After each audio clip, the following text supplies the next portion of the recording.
What's up YouTube, my name's John and today we're going to be taking a look at the WE Makarov. The Makarov is, the Russian pistols don't really get a lot of representation in airsoft, although there's a lot of very nice Russian pistols. There's not a lot of them actually made, or decent skirmishable replicas have been made. This is one of the few. This is, I think, the second Russian gun that WE makes. The other one is the Tokarev. The Tokarev, as it is a World War II gun, doesn't really fit a lot of impressionists' loadouts. So, for people who actually want an accurate Russian loadout, they usually want to buy the Makarov. So this is the WE Makarov. This particular video will be just talking about how it looks, how it feels, what's in the box. I don't have a chrono, but I actually had chrono this when I left the store, and we're going to be talking about it today. So before you renegade cow sees this video and freaks out, no, it's not a silver version, this is a black one, so they just gave me the wrong box, I guess. So you actually get this is a manual, obviously, tells you how to break the gun down. Suppressor, this is fake suppressor, obviously.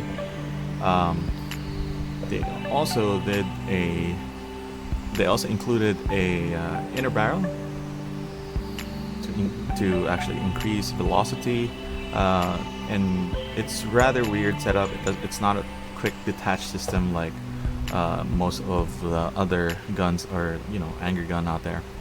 So we're going to be talking about that in a bit. Let's put that aside. And the gun comes with one magazine. So let's just put that aside. Okay, first off, let's talk about how nice the gun looks. The gun looks rather nice, to be honest. I'm not really a fan of the pistols that WE makes. Yes, they're nice and affordable, but the finish isn't exactly what you'd call amazing. This particular gun, on the other hand, it's actually surprising that the finish is actually rather good. There's what do you call this? Looks like a metal finish, like metal. I can't really describe it. There's a fine pattern here. Let's see. I think you can see that there. Kind of looks like brushed aluminum or brushed steel. See on the other side. The finish actually looks rather good, to be completely honest. So, being a Russian gun, let's zoom out. Let's adjust our brightness so you guys don't get blinded. So, being a Russian gun, there's not a lot of controls in this. This particular gun was actually made back in the 50s, 60s. I can't really remember when. So controls are lacking, to be honest. So this is the safety selector. This is the slide stop. The gun uses a heel magazine release, meaning it's on the bottom. This is the style of the magazines back in the day, 60s and 70s. This is usually the style. It's not difficult to push, but it actually doesn't really give you the convenience as a normal push button release, which makes reloads faster. So let's take out the magazine for a little, because there's gas. So the gun is actually a double action gun. So the gun is on safe. This is the safety position, so that's safe. This is fire. While the gun actually actuates when you pull the trigger when the gun is on safe, the gun won't fire. So this has gas in it, so it won't fire. If you put it on safe, it'll fire. So the gun also locks back on a last round. So let's put that back in. Let's not make any more noise. Let's take that out. So surprisingly enough, a really nice feature that WE actually put in their Makarov is that when you put the gun on safe, it decocks the gun. So that is actually a really cool gun. Since the gun is, or really cool function. Since the gun is actually a double action mechanism, that's actually pretty cool that they replicated that. Alright, so let's talk about the suppressor. So the gun ships with this suppressor inner barrel combo. It's rather weird. I originally assumed that when I first saw it in stores, that it used a spring system that is similar to the one in what do you call this? Angry.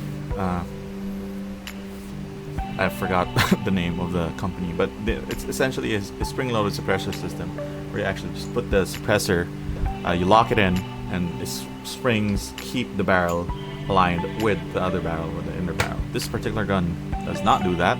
What happens is that the inner barrel actually has a thread, very fine threads, that threads into the inner barrel of the gun. So let's see if I can do this without ruining the gun. So put that in, put that other one in, and voila, you now have a gun with a higher FPS than you originally started out with.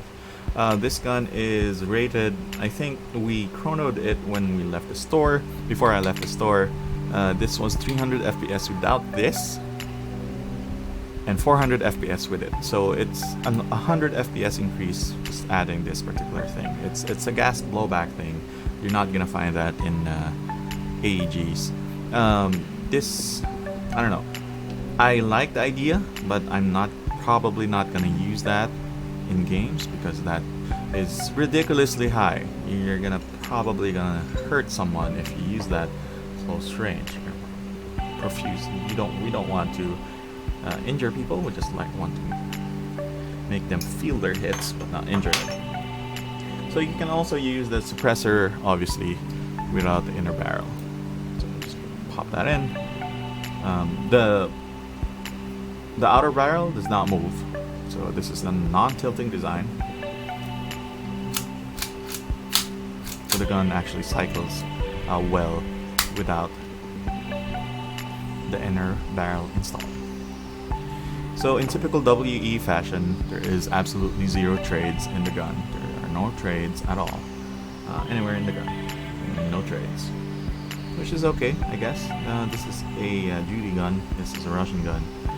So yeah, the grip feels rather nice. If you're a female, you actually are going to appreciate how nice the grip feels. My fiance said it's actually really nice to hold and shoot one-handed.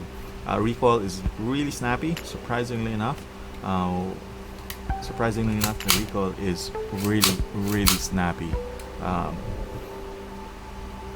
So there's a fair amount of take up before you actually hit the thing, but it breaks rather easy.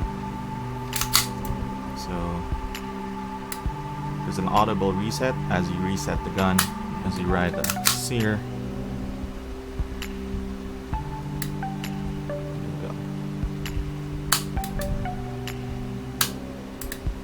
That's the double action right there. There's definitely a lot of resistance when you get to this point. Once you break through that, there you go. Again, I suck at actually estimating how heavy a trigger pull is. I don't know how heavy that is.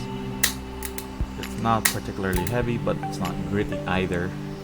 It's not particularly smooth, but it's not particularly gritty either. So it's a service trigger, so it's not bad. I really like that. So that's it for the WE Makarov. This particular gun, if you are in the Philippines, this was bought for around 7,500 at my airsoft shop. Thank you very much, All Boy, for letting me buy this. It's a rather nice piece, a rather unique piece. If you are a Russian impressionist, you actually want to finish out your loadout with a correct handgun for if you want to cosplay as the Russians, this is the pistol for you. So again, thank you very much. We'll probably update this particular video with performance, range, all that crap once Renegade Cow shoots me with it, because this particular gun is his. Alright, thank you. Peace out.